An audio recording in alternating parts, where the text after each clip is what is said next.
Assalamu alaikum. I'm Congresswoman Rashida Tlaib. I wanted to bring my love and joy and support to Islamic Relief during this Ramadan season. Ramadan Mubarak to all of you. Let us salute Islamic Relief USA for living up to the calling of this holy month, helping local organizations, providing food security, health care, and financial assistance to struggling communities and resettled refugees. Our Muslim American community has been on the front lines in Florida's 9th Congressional District and other areas of the nation to help us recover. I'm grateful for all the work they are doing in my district and around the world. Islamic Relief USA is constantly working together for a better world. Your charitable efforts to help reduce hunger, educate refugees, and assist survivors of domestic abuse embody the noble values that are honored in Ramadan.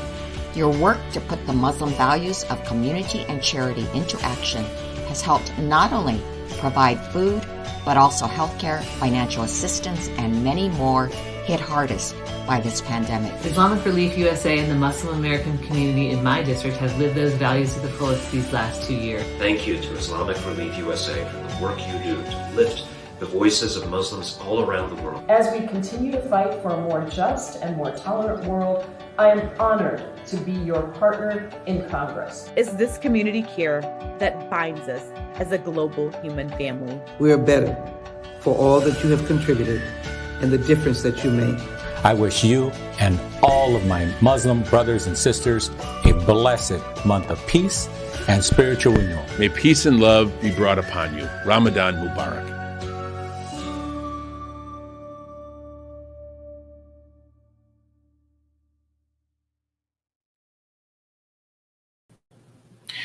Assalamu alaikum warahmatullahi wabarakatuh, everybody. It's me, your host, Preacher Moss, the host of the SOS, the Shout Out Show. Listen, I hope that you're having an amazing Saturday wherever you are. West Coast, East Coast, Midwest, it doesn't matter, man. An amazing Saturday means that it meant something to you.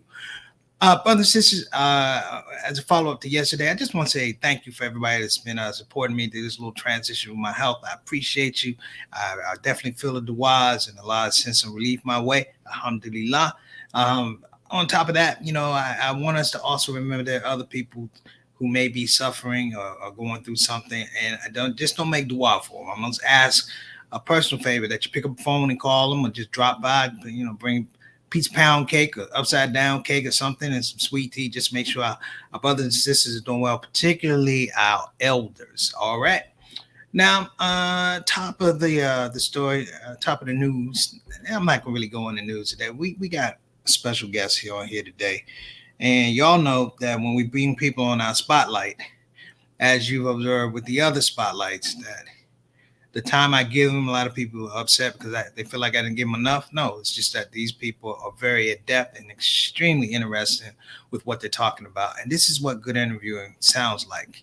And it's not me, it's that people come on the show, they're interesting, and more importantly, I'm happy to have them on the show because they're tied into the community.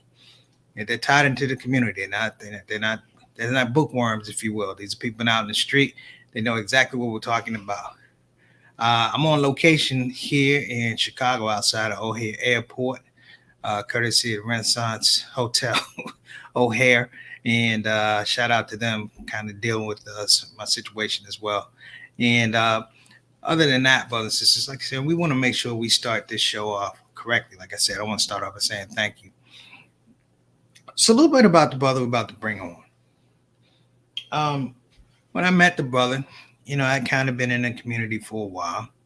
And when I saw him, he was a little young brother. He was kind of dressed a little spry. And I said, okay, all right. Like Denzel said, all right. And when he walked over, he started talking to us. He done channel Frankie Beverly in his voice and intonation. I said, where you from? He said, I'm from Chicago. I said, from the ShOUT. Not from the ShOUT, the ShOUT. See how the rest of it caught your throat, the ShOUT. And that communication, if you will, just being able to hang out with him and be honored to call my brother my friend, has lasted for quite a bit of time. I thought about him early today. My hotel that I moved from was Chinatown. It seems crazy to me Chinese people get together in Chinatown. Greek people get together in Greek town, Jew town, and Koreans get together and it's Koreatown, and black folk get together and it's animals killing each other town. I'm like, damn, we got to have a little bit more of a discrete understanding of who we are in these spaces. And I had a great, I had an event last night. I'm going to publicly apologize. People, I just was not on it. I did the MC role, but the fundraising role, that take a whole lot of different energy, even if I was healthy. But on top of that, to get back to our subject, if you will, the man getting ready to bring on, he did something that I thought was interesting, which he left to go get knowledge. You think knowledge, Harvard, Yale, and we settle for that.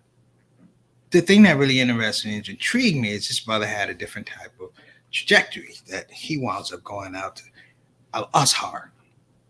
And at this point, I don't know anybody out has gone Al-Azhar, the university out of Egypt, because the first thing I'm saying was, man, how you gonna survive out there?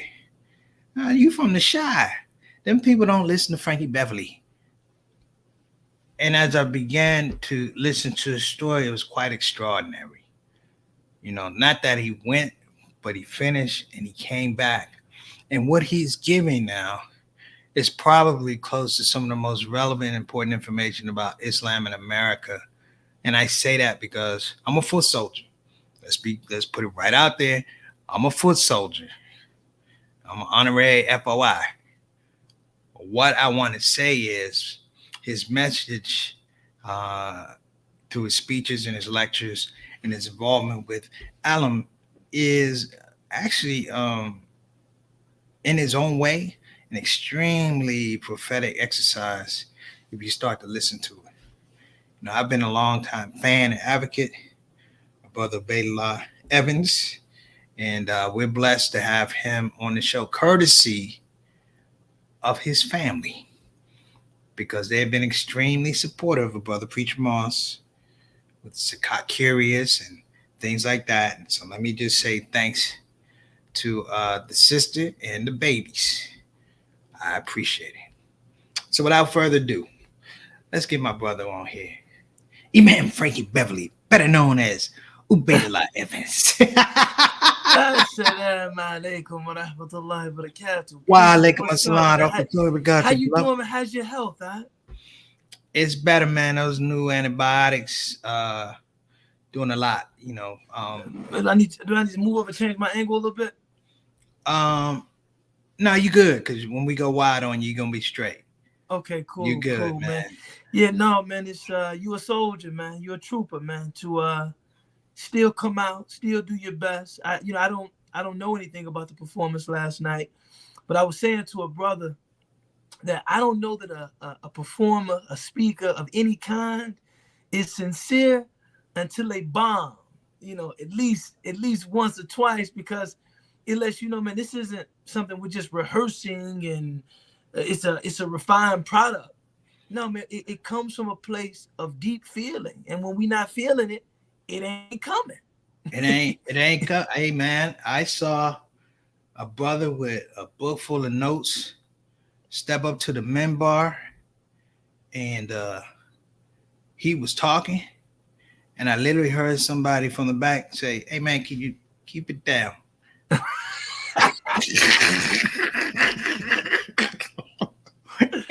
Oh, man, look, man, my first speaking engagement in the Muslim community, my first public address, I had just got back from Egypt, and they asked me to give the sermon for the end of Ramadan, Eid al-Fitr. They asked me to give the sermon for Eid al-Fitr. And, man, I didn't really know the etiquette of that sermon. So, usually it's 15 minutes, 20 minutes tops. Right. But I think I was trying to put everything I learned in those 5 years into that one sermon. So, man, when I was in like the 55th minute of my sermon, somebody stood up from the back and said, "Brother, please just say Eid Mubarak." This is a true story. And I paused. I looked around.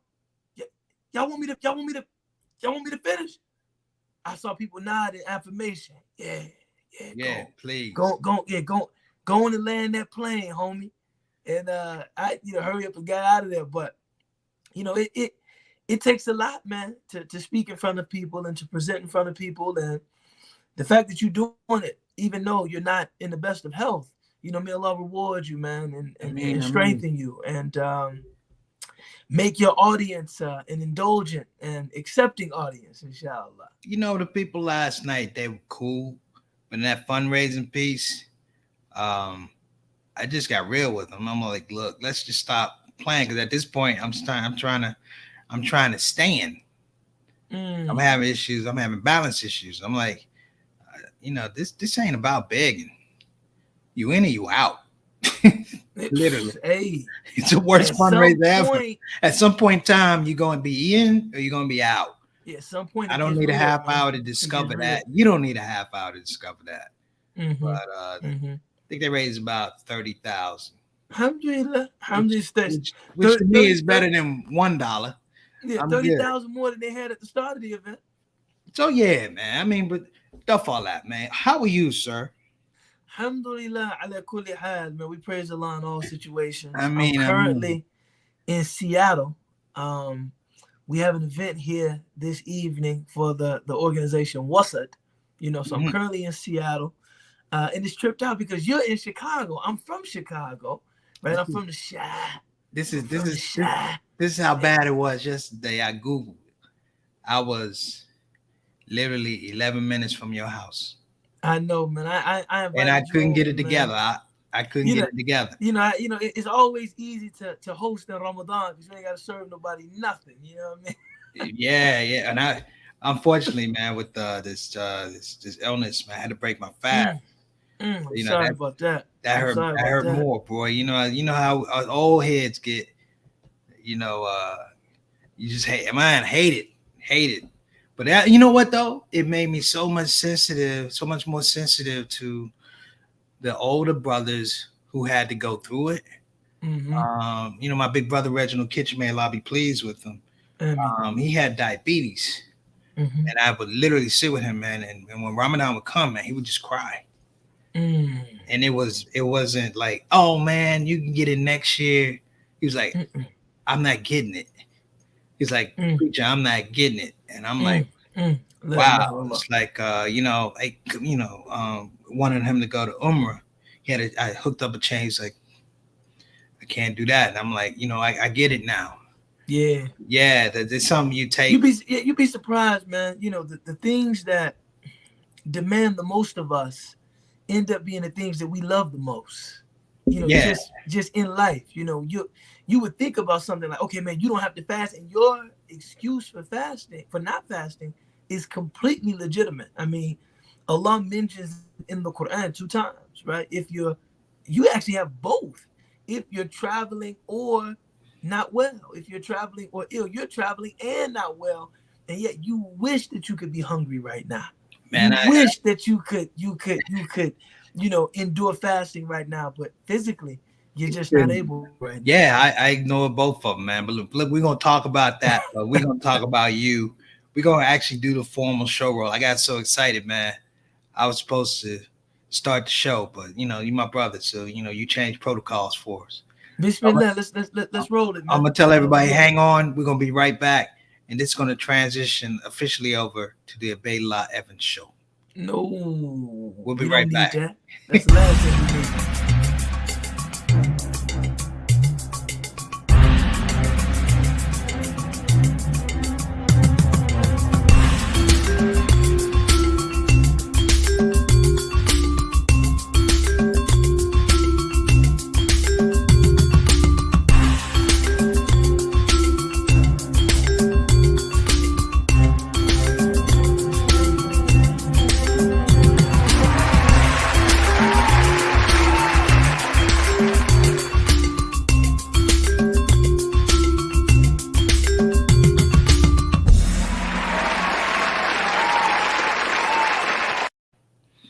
Yeah, we had to do that, man. We try to run it. We run the show like a TV show, man. So that kind of lets people know where they can take their break, go get their popcorn, and use the restroom and pop back. It was a beautiful montage, man. It was a beautiful. Yes, so sir, all the man. pictures of you. I'm sitting there thinking, man, you're aging like fine oud, man. You're aging man, like I fine appreciate it. I appreciate it, man. I'm trying to hang in there, man. All praises to Allah. Man, I want to take you back because I'm sitting in Chicago right now, and I want everybody to know, I went to school in Milwaukee, Marquette University. A lot of comedy growth happened down here in Chicago, but during a very turbulent time, I reached out to you, and you responded like a brother would, and we shot an episode of a project called ShOUT Curious. Yeah. Now we're gonna put a pin in that. I want to know some stuff about you before ShOUT Curious. Tell me who Ubaydullah Evans was before he was Ubaydullah Evans, before he takes that Shahada. Tell me who that guy is. Bismillahirrahmanirrahim. That guy, it's not every day, man, that I get to visit that guy, man. And then yet I'm still that guy. So it's a weird kind of polarity. I was born in Chicago, as you you said I'm from Chicago, but I was born and raised, in the Chicagoland area. And like so many youth, it seems like around that time, I didn't have the pleasure or privilege of growing up with my father. I grew up with my mother and I grew up with my grandmother. And my mother, mashallah, is an educated woman. My grandmother worked in retail. And I think that she did the very best she could with me. But because she worked so hard, it just left me with a lot of free time. It left me with a lot of time to explore, different aspects of my environment. And, all of that exploration combined, some of it in the streets, some of it in the classroom, some of it on the sporting field. I think the culmination of all of that, was my acceptance of Islam. And it's just one of those things that even now when I think about it, I still get chills because it's kind of like, man, the crucible that I was thrown into, my father being absent, my mother, being very present in terms of her support, but, very hard for her to keep tabs on a young man. And so getting into some of the street organizations and things like that were quite prevalent around that time in Chicago, and then finding through some of that exposure, Islam and Allah and his messenger, and beginning with, Malcolm X and his story and the NOI, and then, converting to Sunni Islam and traveling abroad. It's really a wondrous story, if I must say so myself. I think, that I don't want to say that journey just yet. But it gives you clearly a foundation. So when you take your Shahada, there's something else driving you. Yeah. First, it's like you want to go to the mosque. I got to get to the mosque. But somehow, Ubaydullah want to get to the mosque. Then I want to get to the airport. Then I want to get my passport. Then I want to go overseas. How did that happen? How do you go from well-dressed dudes in the street, kind of hustle sports play like we all were back in the day, and all of a sudden you're like, you know what? I want to go to Al-Azhar. I got a shot. Bismillah. Man, my mother, as I mentioned, I had these real interesting worlds that I grew up, in between. My mother is a chemist by trade. My mother is a scientist by trade. And my father is a street guy. My father struggled with addiction his entire adult life. And, always felt like there was a part of me that came from both of them. And my mother really nurtured and accentuated that part of me that came from her. So even though I had very similar struggles to a lot of the other children that I grew up with, my mother gave me this confidence, in my intellect. Right. I always deemed myself, whether it was incorrect or not, Allahu Ta'ala, God is the best knower, but I always deemed myself intelligent. I always deemed myself analytical, critical. I prided myself on being well-spoken, well-read. So when I embraced, Islam, it was a pleasant surprise to learn that there was this tradition of sacred learning, and there was this thing, you could travel overseas and you could learn, and that just putting me in that kind of milieu was just like throwing a fish to water. I was always a person that delved very deeply into the things I was involved with. I was never a dabbler. I think that my personality has that maniacal. I know that's a crazy word to use, but I'm a person given to mania. So if I'm into something, then I'm really into it. I want to know every detail. I want to know the story of its origin. I want to know the identities of its creators. I want to know. So when I got into Islam, I think it wasn't a surprise that my approach to it was an approach of a lot of abandon. It was quite an exhaustive approach. And then I learned in the process of that exhaustive approach, you can't exhaust Islam, but man, it can exhaust you. You can't exhaust Islam. It's not that kind of thing. So in that effort of thinking myself, intelligent and capable and all of those things, it's actually been quite a humbling experience, mashallah. Sheikh, let's hold for a minute, man. I want to bring some people in, man. We call them the Shout Out Show family, Shout Out Show soldiers. They want to introduce themselves. Bismillah. Let's just go ahead and bring them in. First up, we got Sister Ree. Sister Ree is the actual craft services director, dietitian for your brother. And I haven't. Sister Ree, I appreciate you, my sister, for keeping my brother together. That's it. She's good people, man. Peace and blessings to you, Sister Ree, Brother Derek, and Brother Juwan. We appreciate you as always. Next up, this is my little brother, Johnny L. Thomas, man. He's in Milwaukee. I gotta connect you two together. This is my day one. This is my soldier right here. Man. Big shout out to my brother Johnny. Yeah, Johnny L. Thomas just sounds like a name. You got to say the whole name. You wouldn't just call him Johnny. You got to say, I just got done talking to Johnny L. Thomas. Whenever you say his name, you got to say the entire name. You got to know who you would talk to. That one. Johnny L. Thomas. Hey, walaikum assalam warahmatullahi wabarakatuh. Thank you for coming on. Next up, Brother Altaf Rashid, walaikum assalam warahmatullahi wabarakatuh. Man, I appreciate that. MashaAllah, Brother Altaf said beautiful Thank message, you, man. I appreciate you. This is the Canadian ambassador to the Shout Out Show. We call him Mr. 6 o'clock, straight up, straight down. He never misses an episode, man. I'm so happy to have you on the show, brother. People are happy to see you on the show. Hey, Altaf, much love, man. I appreciate your du'as, and I need them. All right, next up.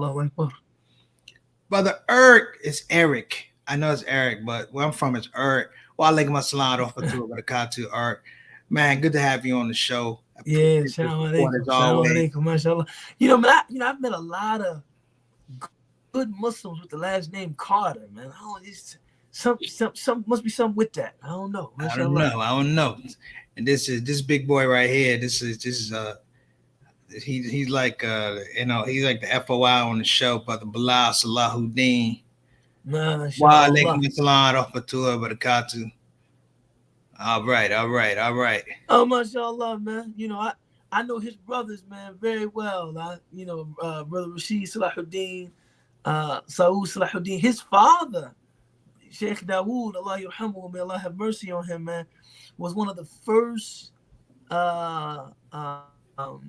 older Muslims that I really looked at and thought, wow, what a travel. His father was a drummer, was a jazz musician. You know, what a travel, what a sophisticated, what a worldly, what a wise man. You know, mashallah. Yeah, mashallah. Now I'm gonna say something to Bilal. Hey, Bilal, first of all, you holding out on me, man. You didn't tell me your father was a drummer. Second of all, I just saw the comment from yesterday that said I was getting old. And I just want to tell you, you 100% correct. I have no rebuttal. You are right. I am getting old. I just want to make that public declaration. And next up, what's going on? Ahmed Shaheed, my main man. This is one of the foot soldiers down in Houston, man. Whenever you go to Houston, I know you got a lot of love. People take it, but you got to come to Masjid Wardeen Muhammad and or Masjid Al Quran or Ibrahim. Man, you got to come because these are foot soldiers right here. This brother right here. Man, mashallah, man. I've yet to meet a brother named Ahmed that I didn't like, man. You know? Yeah, so Ahmed, he's my main man. It's the name of the Prophet sallallahu alaihi wasallam. And he's giving me the wise, and this is why it's important. When I see him in person, I love this brother so much that all I do is give him grief. Well, that's how it is. That's how it is with your nearest. I know I have good on my heart towards Ahmed, but it's like, let me just gonna give him a hard time, and he takes it. And even though, man, I appreciate you, Ahmed. Thank you so much for coming on the show. Much love to you and your family, growing family, super duper wife, man. They're doing big things. So when you come down, let's break some bread together with the Shaheeds, inshallah. Bismillah. We'll look forward to it. We'll look forward. And this is our consultant producer, Sister Satana Whitfield. She's the one that's making all of this stuff happen with the overlays and doing a fabulous job, I must say. Man. And she is a fabulous job. Straight up foot soldier, man. She's been trying to help me through. You know, alhamdulillah, man, though I've been suffering with health, man. We have not missed a day of the Ramadan 30 for 30.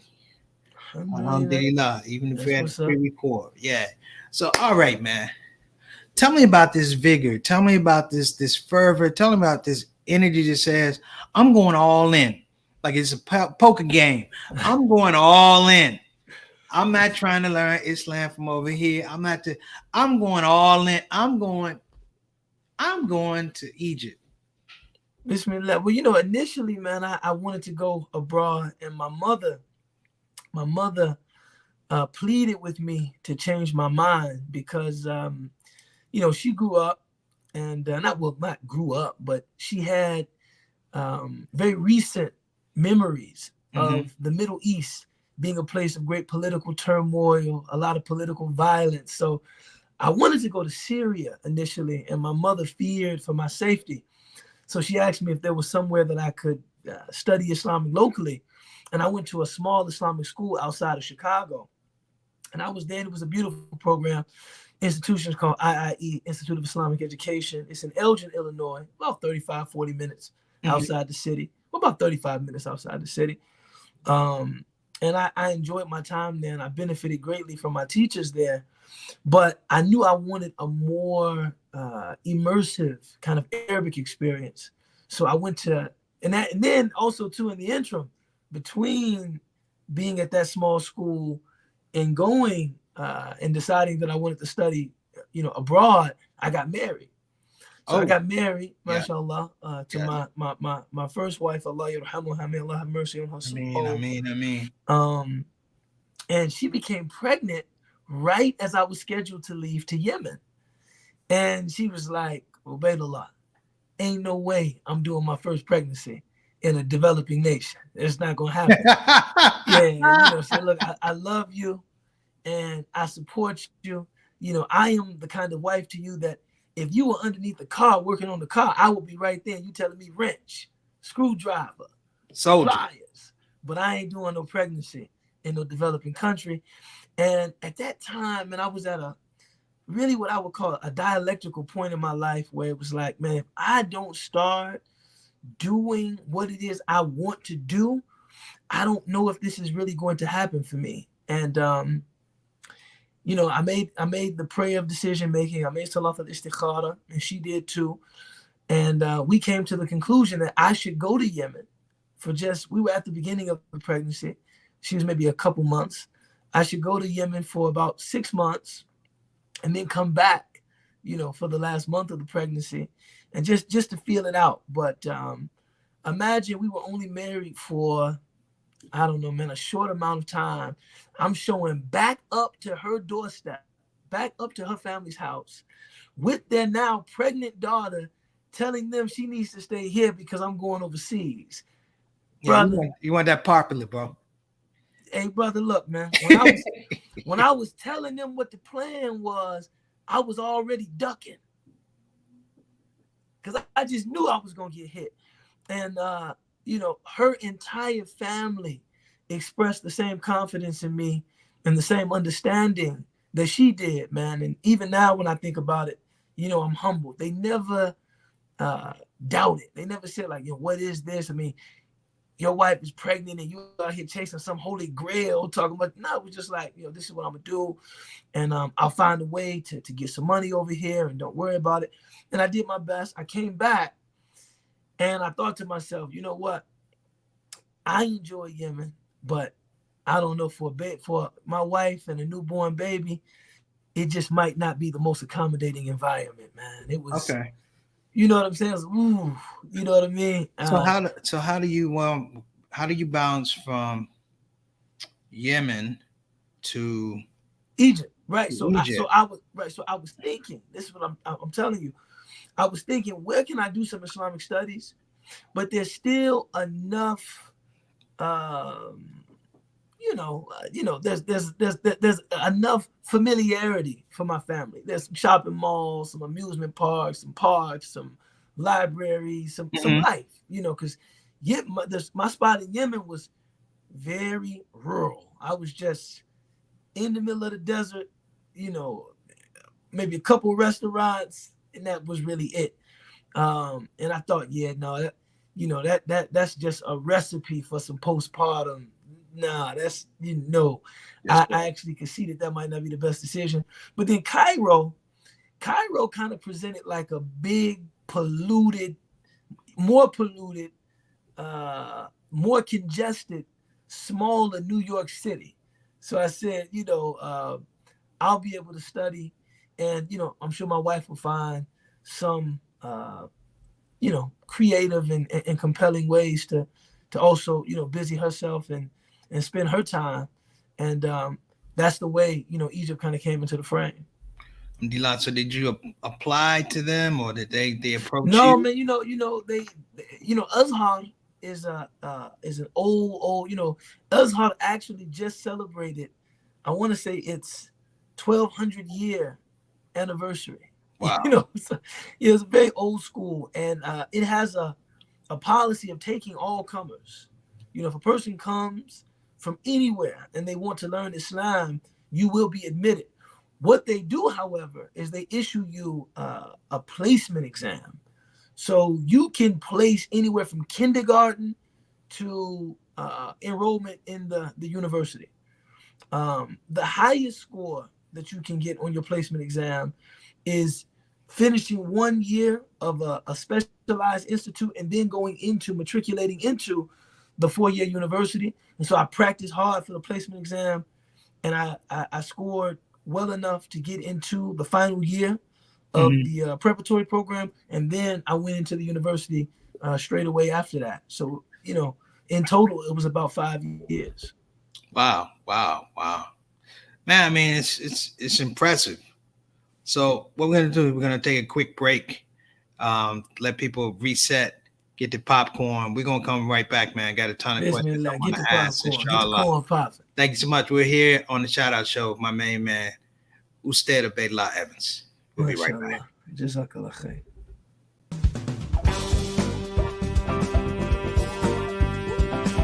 Hey, babies. Welcome to Radio WCUC, Convenient Urgent Care, home of the smart patient. This is DJ What It Do. You know what time it is. It's the top of the hour, and the request lines are open. You know what you want to hear. I know what you want to hear. Operators are waiting. I just got to hear Don't Get the COVID. Don't get the COVID. Put your mask back on. The Delta COVID, more contagious than before. Don't get the COVID. Go on and get the vaccine. You know that safe, and your people living up in your space.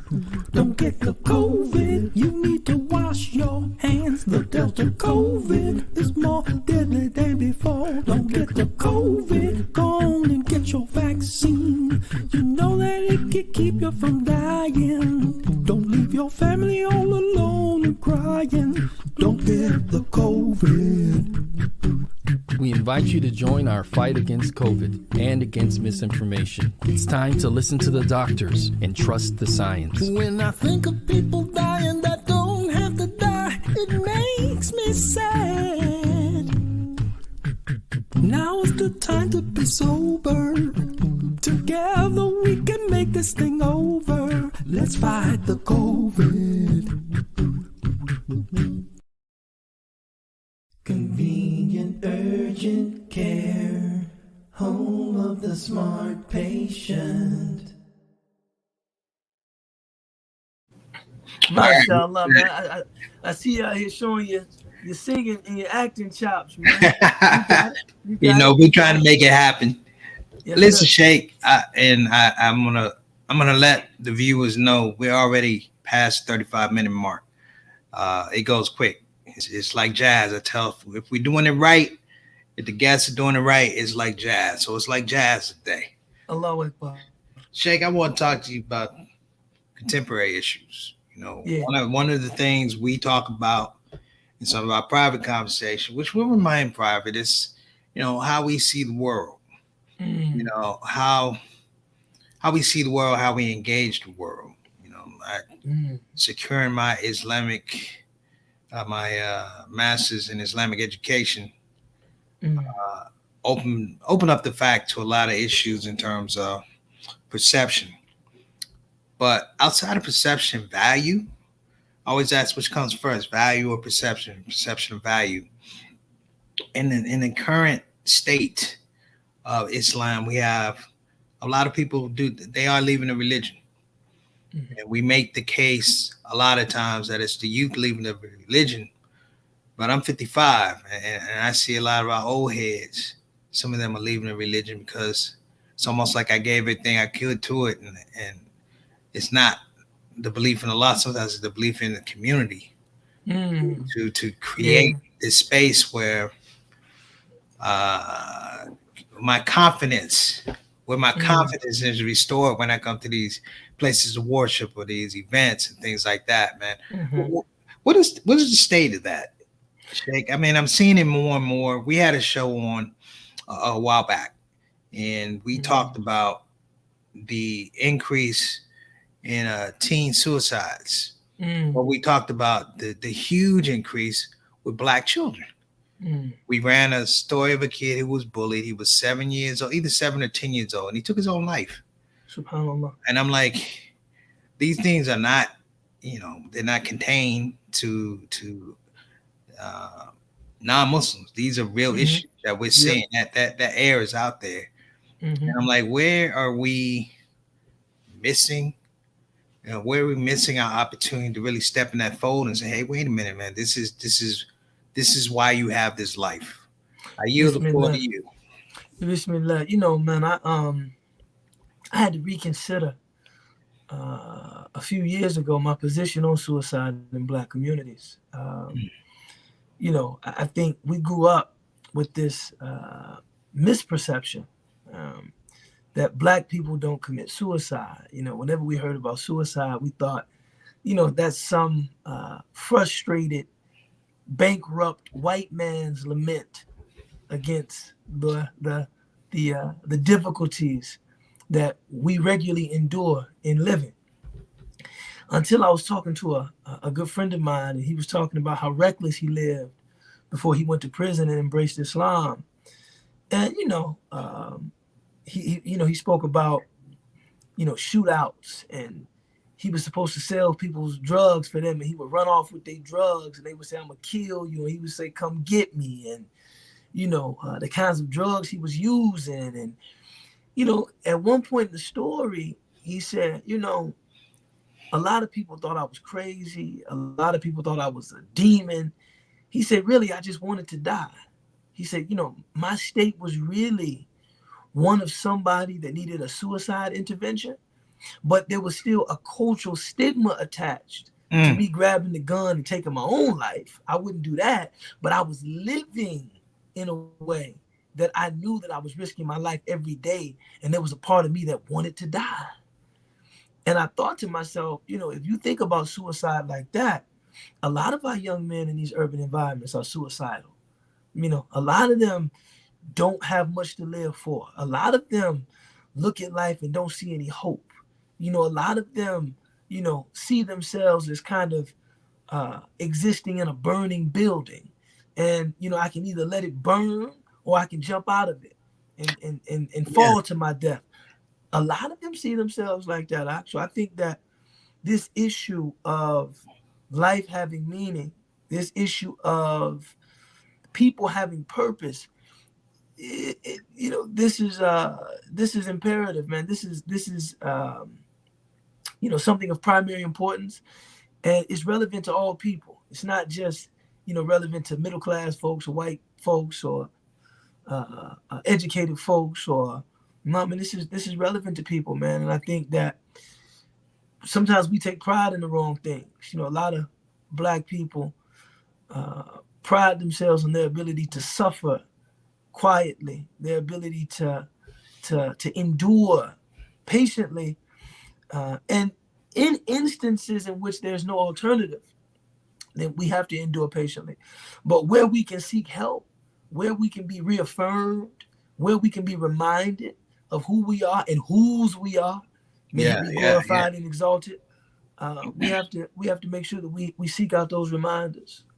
Yeah, you know what, man, I really I agree with that, man. I'll tell you short story, we will move forward, man. Very short. I remember taking my Shahada, and for 2 weeks being separated from my old self. And but I took my Shahada. It was during the crack wars in DC. And so you saw a lot of guys. Every time you come home, there were less people in your Rolodex. And I remember even taking my Shahada and live with this cloud over my head. Now I'm taking Islam, I graduated, I'm doing all these things, but I still live with a cloud over my head, man, that I wasn't gonna make it to 27. Yeah.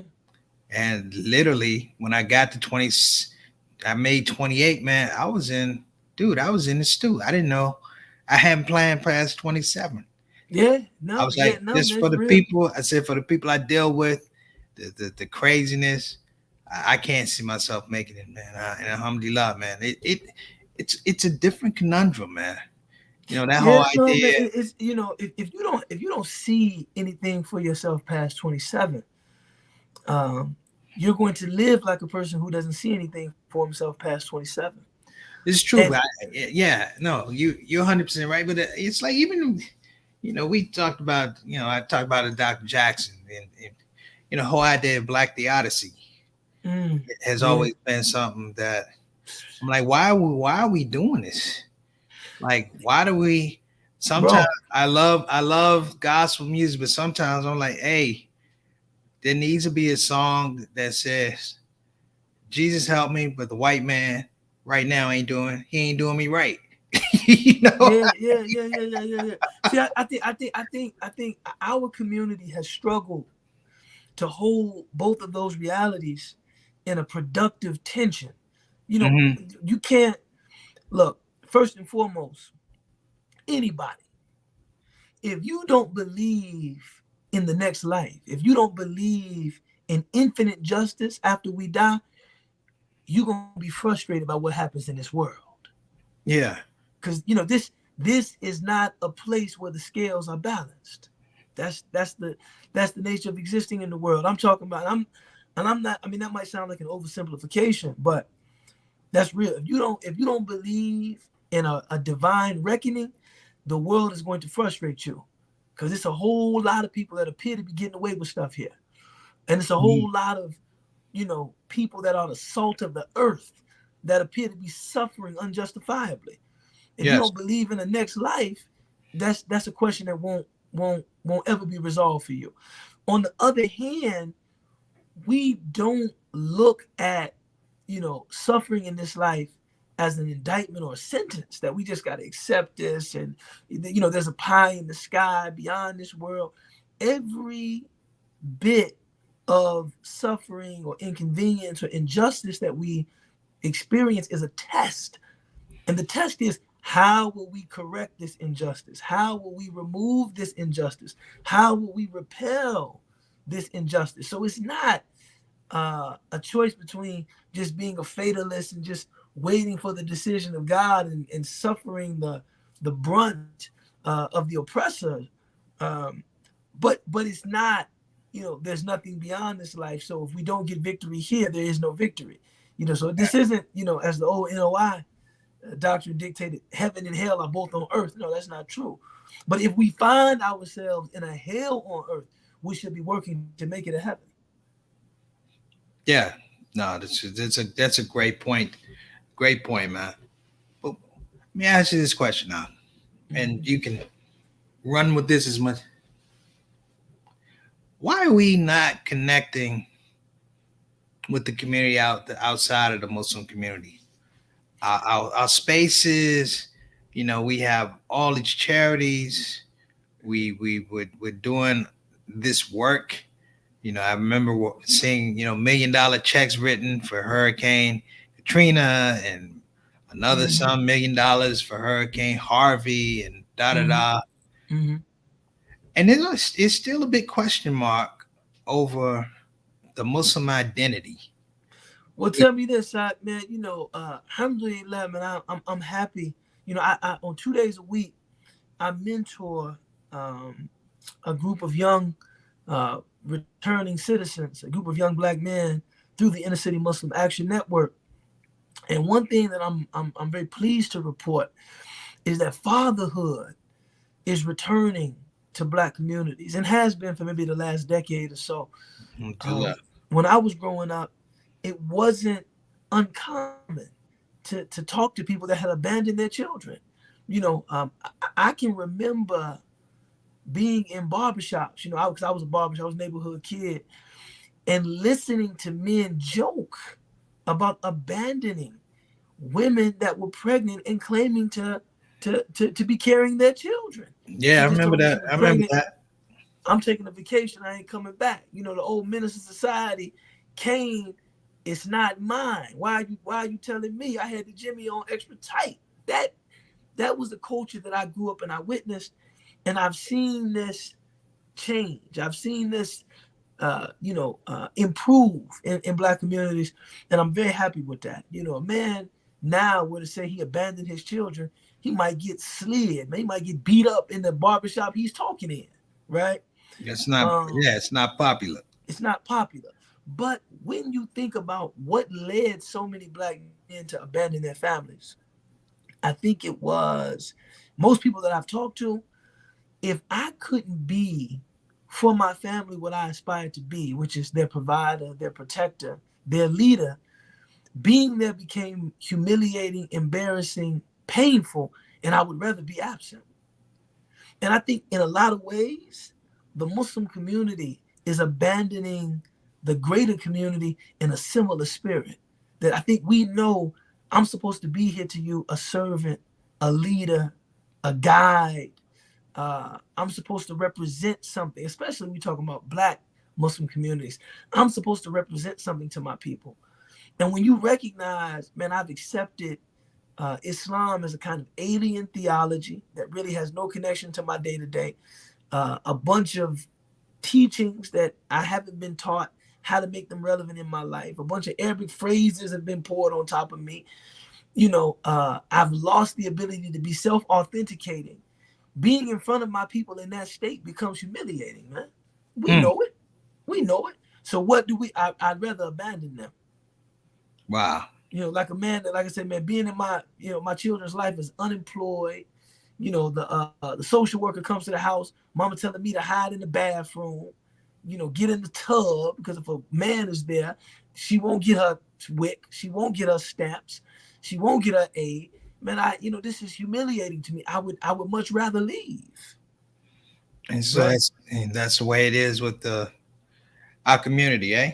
Yeah, I believe you're seeing a similar tendency, man. We've abandoned these people because we can't be among them as we feel we should be. It's amazing, man. You know, it's amazing because I think it's like I've seen probably a record number of people taking Shahada. It seems to me every place I went for the last couple of Jumas, somebody took the Shahada. MashaAllah. Northern Kentucky, Florence, Kentucky, somebody took their Shahada. And he was French. We needed somebody to translate in French for this brother, which was crazy. And also the fact that they had converted a used car dealership into a masjid is pretty funny though. Alhamdulillah, man. I just hope they. But they kept it moving. But I guess the question is, I look at world events. And it seems that the attention is going to those who don't believe really in anything.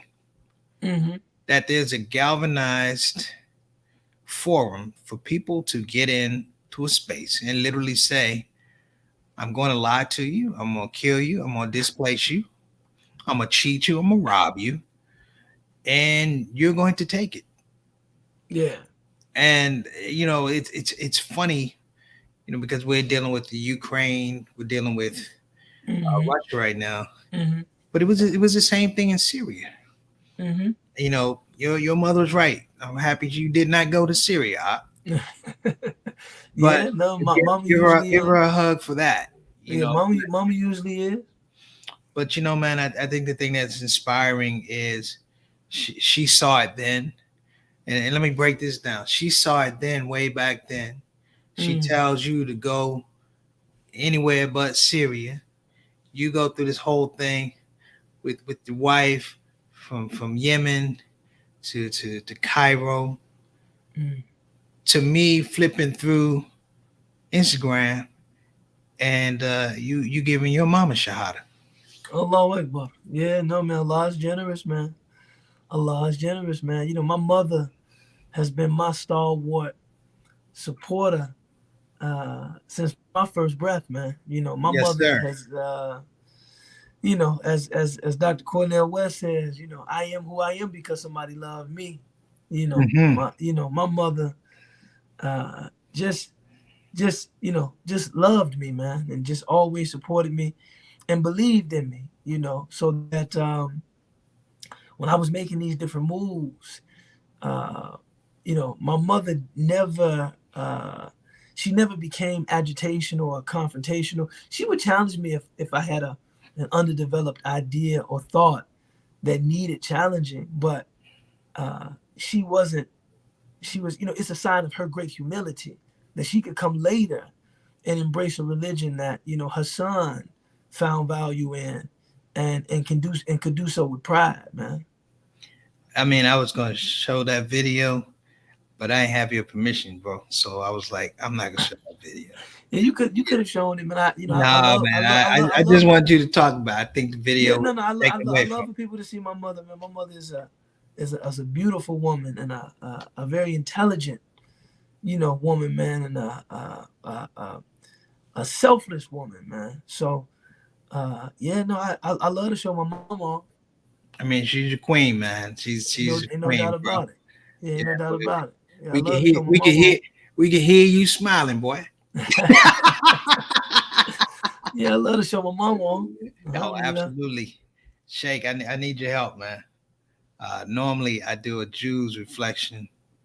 Okay. I'm supposed to do Jews number 22. But I ain't have it today.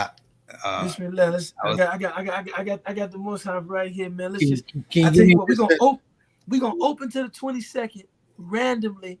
We're gonna read a passage and we just gonna offer some reflection on that passage. Give me 6 minutes on the Sheikh. Bismillah. We're gonna open randomly and see what we get. Bismillah. Bismillah. Bismillah. Okay, we in the 22nd now. Let me see.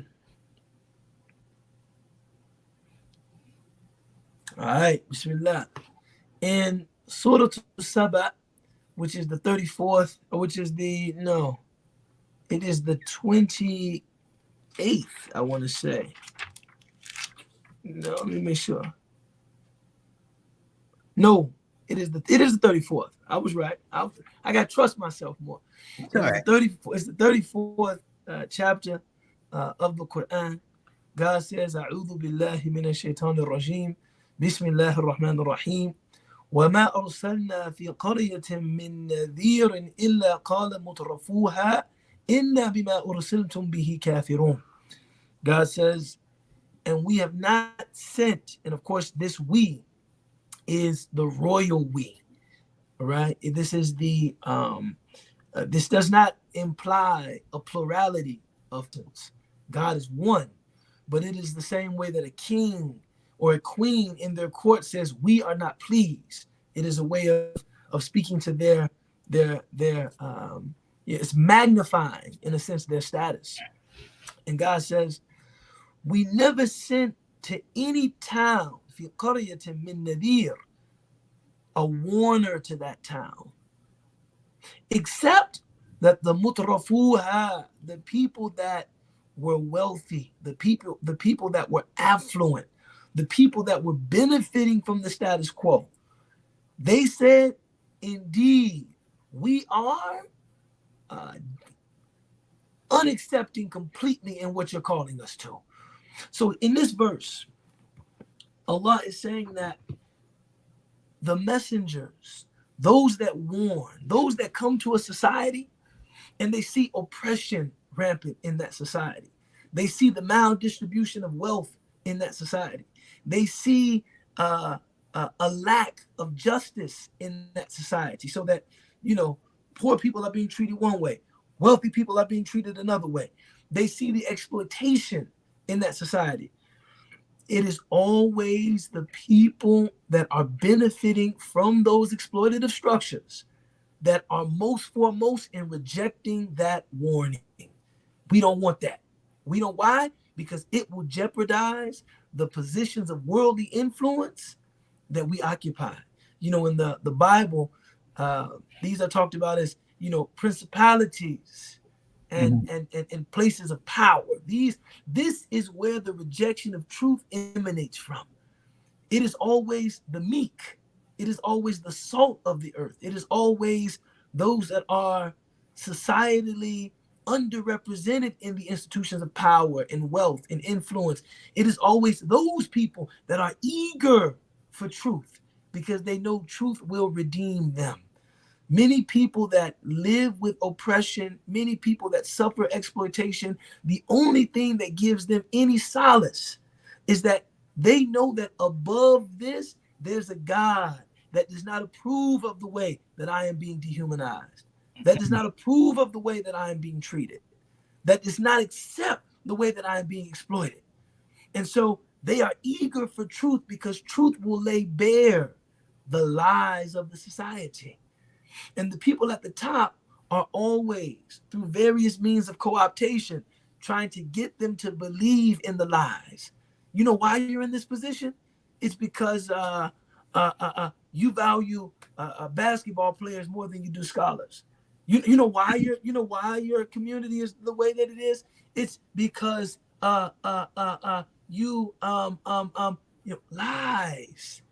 You won't come out and say, why I'm in the position is because I'm working at a deficit.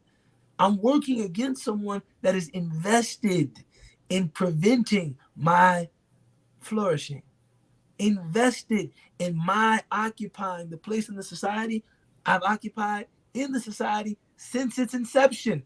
This is why. This is a part of the reason why things in my community are the way that they are. Those are the lies. And the warner always makes the truth clear, always lays bare the lies. No, that's a lie. The truth is that you're greedy. The truth is that you're bloodthirsty. The truth is that you're an oppressor. The truth is that you don't respect the creation of God. You don't respect the creatures of God. This is the truth. And Allah Ta'ala says what? Whenever that warner comes to a society, it is always the overindulged. It is always the influential that reject the message of the warner. And in that connection, there was an Egyptian scholar who, you know, when I lived in Egypt, I got an opportunity to translate some of his tafsir, or a book explaining the Quran.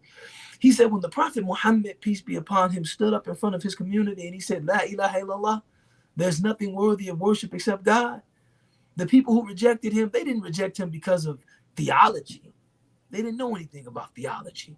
They rejected him because they understood if we accept that God is one, this means that we have to change our ways. We have to, if God is one, then all humanity comes from God.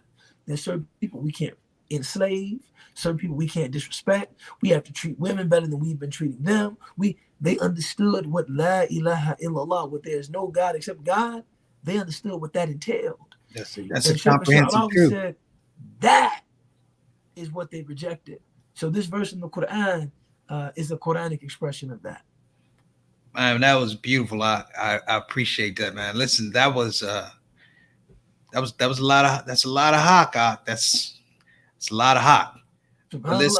Man, look, and that's just what you get. You just randomly open the Quran, just read verse for 20 seconds. You get. Now I gotta go read it. I'm like, okay, brother, you gotta get it in. Listen, bro, I want to be respectful of your time. I know you have an event. What'd you say? I lost my sound because my wife called, man. All right, you back? I can't. She called it jammed me up. But we reached an hour anyway in the shout out show, so you can hear me though. I can hear you. Go ahead and wrap it up. You go ahead and wrap it up, huh? Hey man, listen, everybody. This has been Ubaydullah Evans. With sound, without sound, it doesn't matter, man. We've been blessed to have this brother here on the platform today. Shout out to everybody that came on and poked their heads in. I just want everybody to know this was a very special hour that we had here on the Shout Out Show. Much love. And again, much love, man. Again, tell your wife. Let me call this woman back. See what's going on. All right. Assalamu alaikum. Hey everybody, that's our show for today. We're 2 minutes over. I hope you guys don't mind. God bless you. Inshallah, we'll see you tomorrow. Assalamu alaikum wa rahmatullahi wa barakatuh. Shout Out Show.